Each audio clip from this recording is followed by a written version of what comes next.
Hey, Tburrier from Tburrier.com, and today I'm going to talk to you about 4 different ways that you can expand your networking business, your home business, or actually most any kind of business that involves a product or service through the customer base. And so it's going to be a little more, it's certainly apply to anything, whether it is a more traditional business setting, more traditional sales, direct sales type thing, but it's very applicable for networking because there's so much of the time people who are very good at working with their product or service and developing customers fail to duplicate. And they struggle with that because they actually do have bigger goals and they can't figure out why someone doesn't just say, hey, I want to do it, right? And they feel like, this is what I've seen in my 29 years, that people think that because they fell in love with the product or service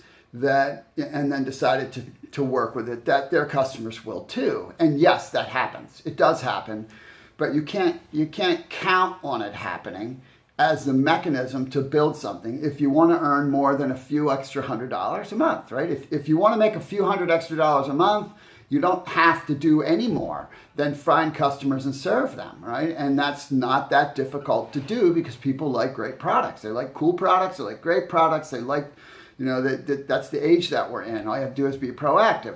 But often I see it because it's a little bit more, sometimes it's fear-based because talking about the opportunity is more subjective. Someone can say, you're full of crap. I don't believe that'll work. That's never going to happen, right?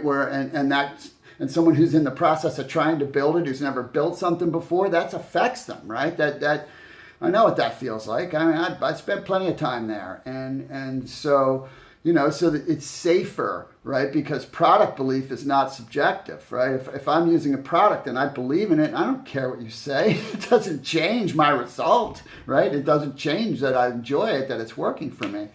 And so this is going to be very applicable from a networking perspective for health and wellness or beauty or skincare and products in those lines in particular. You could do it with anything, but really, I'm going to give you some insight how you can duplicate through your customer base, okay? It's purposeful, but you do want to do it. So I'm going to give you 4 ways that you can pick and choose and do what you want, but they all work, okay?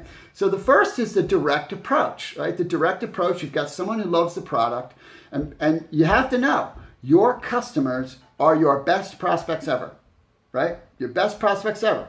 And the reason is because 95% of the population struggles with money, which means 95% of your customer base is going to have some issue with money. And you might think that's not true. I have a high-end product. So what?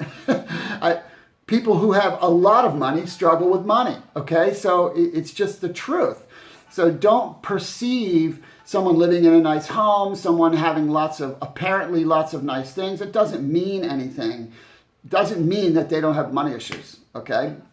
And so they're struggling with money, which means they're open to opportunities. They're looking for ways to solve that problem. And if you don't share yours with them, they're going to end up in something else, which would be a shame, right? It would be a shame that they love your product, but now they're doing something else because you never told them that there was an opportunity here.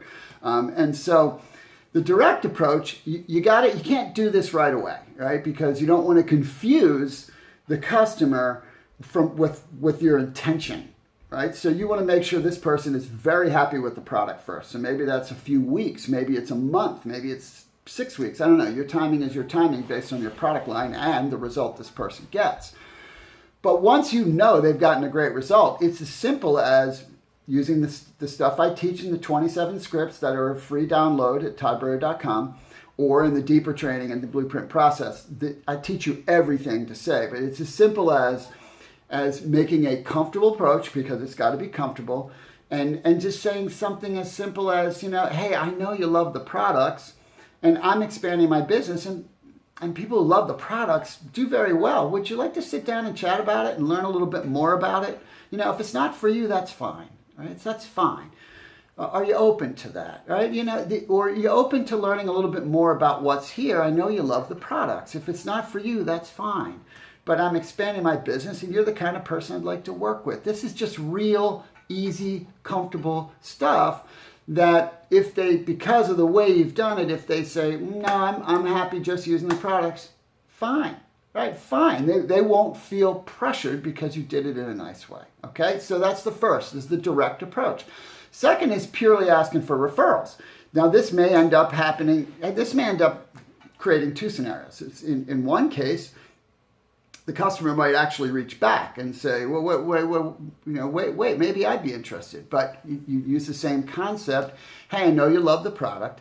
I'm expanding my business, right? And so are there a few people in your close circle that you think would enjoy these products, right? Whatever you describe the benefit, be interested in this, and would you be okay if I reached out to them? You got to keep it nice, right? You got to keep it really comfortable and gentle, because you want to make sure they don't feel afraid to give you the contacts, right? And then you could get to exercise what I call the triangle of trust. The triangle of trust is pretty simple. It's your customer is on one axis, you're on the other axis, and then you have the referral on the other axis. And there's trust between your customer and you, and there's trust between the customer and the referral.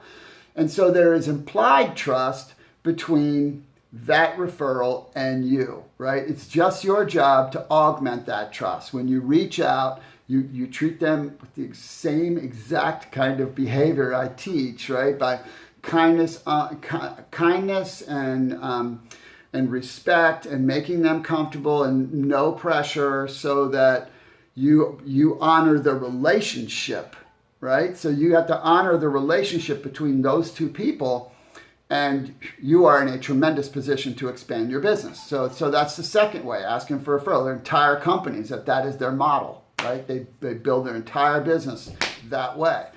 The third is to create a consistent customer community event. So, if you think about your customer base, you want to educate them, you want to support them, you want them to feel like this is a great thing to belong to, especially if you're dealing with products like I just mentioned, health and wellness, beauty, skin. There's all kinds of things you can teach and help and share that are normal for you. Your customers have no idea.